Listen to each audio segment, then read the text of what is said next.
crescendo na fé em tempos difíceis. Eu não sei se você se identifica, né, com esse tema. Eu me identifico porque, afinal de contas, nós temos vivido em conjunto um tempo difícil, né? A pandemia traz esse tempo difícil para a gente. Nós podemos, de diferentes maneiras, ser impactados com diversas situações oriundas desse período que se prolonga, né? A gente está há mais de um ano vivendo uma rotina completamente modificada em virtude da Covid, e isso pode trazer para as nossas vidas diferentes situações ou diferentes reflexos. Por exemplo, talvez na área de saúde. Eu fiquei com o Covid, contraí o vírus, né, em fevereiro, março, mais ou menos, desse ano, e foi dias assim de dificuldade nesse sentido, né, de saúde. Eu senti alguns efeitos, graças a Deus, tudo isso, né, foi superado, mas muitos de nós contraímos o vírus, amigos também contraíram o vírus, e a gente pode sentir os reflexos, né, desse tempo que a gente vive na nossa própria saúde física. Talvez o reflexo na sua vida esteja sendo financeiro. Talvez você tenha perdido o trabalho, o emprego, talvez esteja sendo difícil para encontrar uma nova colocação nesse contexto em que a gente vive, e isso também afeta profundamente a nossa vida.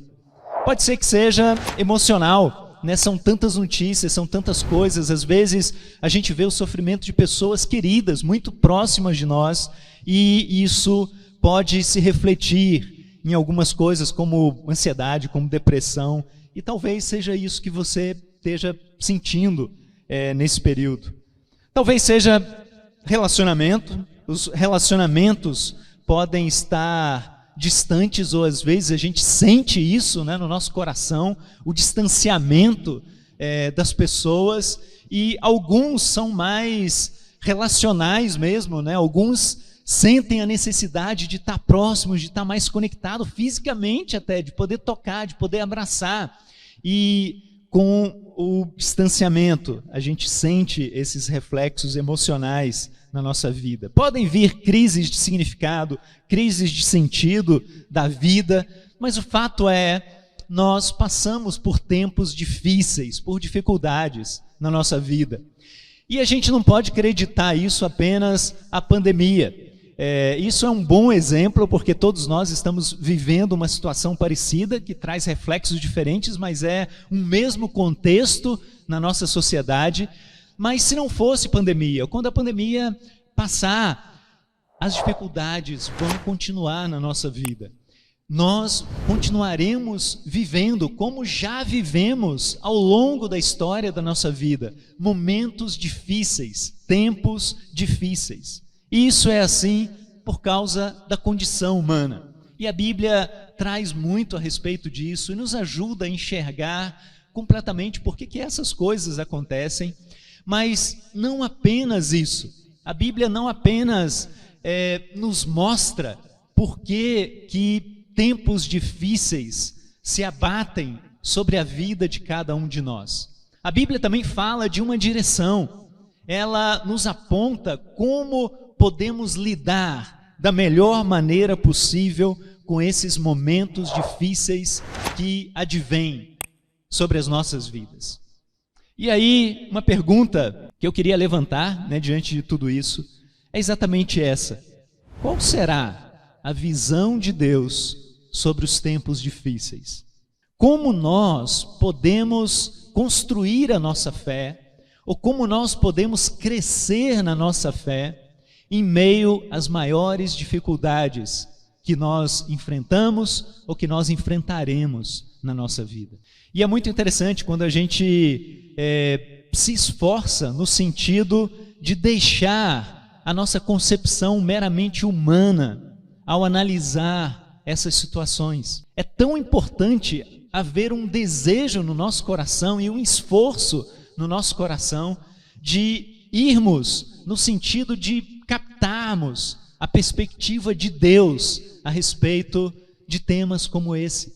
E a partir do momento que a gente absorve um pouquinho da visão de Deus a respeito das tribulações, das provações, dos tempos difíceis, a gente começa a se aprofundar e a gente começa a dar passos diferentes na nossa vida e a nossa própria reação frente a essas dificuldades naturais do nosso dia a dia começa a ser completamente diferente.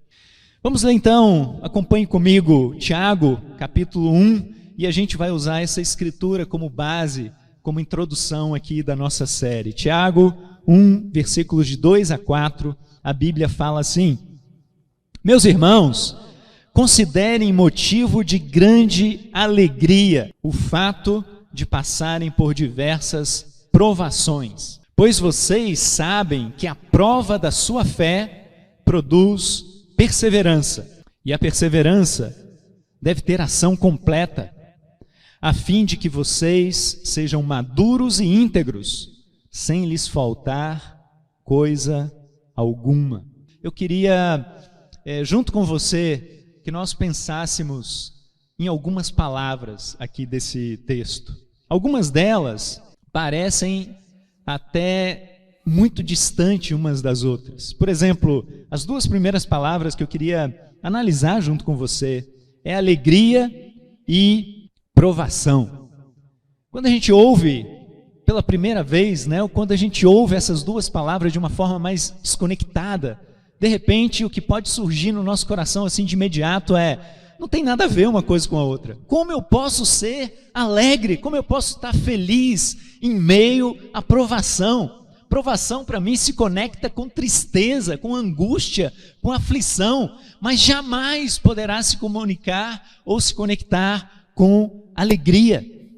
Mas o que a Bíblia fala aqui para a gente, e esse é o sentido que eu disse, que a gente precisa absorver e ter discernimento para enxergarmos as coisas de uma forma mais parecida com aquilo que Deus enxerga, o que está ao nosso redor, as circunstâncias. Porque o que a gente lê aqui é exatamente isso, que a alegria deve se conectar, sim, com as provações, com os momentos difíceis que a gente passa. Mas como pode ser isso? Como que eu posso entender isso? Bom, é importante a gente compreender o que Tiago quer dizer e o que Deus quer dizer aqui com alegria. E essa alegria não é meramente aquela alegria momentânea, que a gente tem ou que brota no nosso coração quando a gente ouve uma piada engraçada, ou quando a gente vive um momento de diversão, um momento feliz. A Bíblia está falando aqui de uma alegria que é fruto do Espírito Santo de Deus no nosso coração. Nós, recebendo o Espírito Santo, nós temos em nós, em alguma medida, o fruto desse Espírito, o que ele naturalmente, pela natureza santa do Espírito de Deus, produz nas nossas vidas. E uma das características desse fruto é alegria. Ou seja, Tiago está falando aqui de uma coisa que o Espírito produz em nós, que vem do nosso interior e que independe completamente das circunstâncias externas a nós. Depende da presença e da atuação e do espaço e da liberdade que o Espírito Santo de Deus tem nas nossas vidas. Se o Espírito habita em nós e tem espaço para agir e se manifestar em nós, essa alegria vai ser produzida do íntimo dos nossos corações. E nada tem a ver com as circunstâncias exteriores que nos cercam. E aí a gente começa a entender que, puxa, realmente é verdade. Então essa alegria não tem uma fonte exterior, não depende das circunstâncias, mas tem uma fonte interior. Tem uma fonte que é o Espírito Santo de Deus que habita em nós.